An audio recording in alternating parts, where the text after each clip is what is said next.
Senior লিডারশিপকে আমি বারবার বলেছি যে আপনাদের দলের একটা ডিসিপ্লিন বা কোড অফ কন্ডাক্ট তৈরি করুন। শুধু আজকে সোহম চক্রবর্তী এই কাজটা করেছে বলে এরকম বলছেন, আপনি অবাক হয়ে যাবেন যে রাস্তা দিয়ে হেলমেট নিয়ে সে পার্টির লোকই না, একটু পাড়ার দাদা টাইপের, হেলমেট পরেনি, ওভার স্পিড করে যাচ্ছে, পুলিশ ধরেছে, সে কাউন্সিলরকে ফোন করছে যে দাদা আমি আপনার লোক আছে, পুলিশকে বলে দিন। কেন ভাই, আমি যদি হেলমেট না পরে গিয়ে আমি যদি স্পট ফাইন দিতে পারি, তুমি কেন দেবে না? হে, তুমি দাদার লোক তো কি, তুমি কি মানে ভগবান হয়ে গেছো নাকি?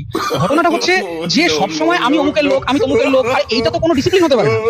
বিষয়টা হচ্ছে যে এইটা তৃণমূল কংগ্রেসের সিনিয়র লিডারশিপ হয়তো শেখাতে পারেননি তাদের কর্মীদেরকে যে ভাই তোমার একটা প্রোটোকল আছে, তুমি শৃঙ্খলার বাইরে বেরোলে, আজকে তুমি অভিষেক বন্দ্যোপাধ্যায়ের এগেনস্টে, অভিষেক বন্দ্যোপাধ্যায় যদি এই কাজটা করতেন তাকে যে শাস্তি পেতে হতো, সোহম যে কাজটা করলেন তাকেও সেই শাস্তি পেতে হবে, বা পাড়ার কোনো বুথ কর্মী যদি করে একই শাস্তি পেতে হবে। এই নীতি শিক্ষাটাই তো একটা পার্টি দিতে পারছে না। কারণ গ্রাউন্ড লেভেলে আপনি যেখানেই যাবেন না কেন সবার একটা হাবভাব হচ্ছে আমি নেতা, আমি ভগবান, আমি দাদার লোক আছি, আমি দিদির লোক আছি। আরে ভাই তুমি ভগবান নয় কেউ, তুমি একটা সংগঠন করো, তুমি একটা আদর্শে বিশ্বাস করো, আমি সেই আদর্শে বিশ্বাস করতেও পারি নাও করতে পারি, আমার অপিনিয়ন আলাদা হতেই পারে, আমি তোমার দলকে ভোট দিতেও পারি নাও দিতে পারি, কিন্তু তার মানে এই রাইটটা তোমায় কেউ দিচ্ছে না যে তুমি আমাকে এসে ভ্যান্ডালাইজ করবে, তুমি আমার মাথা ফাটিয়ে দেবে, আমাকে হুমকি দেবে,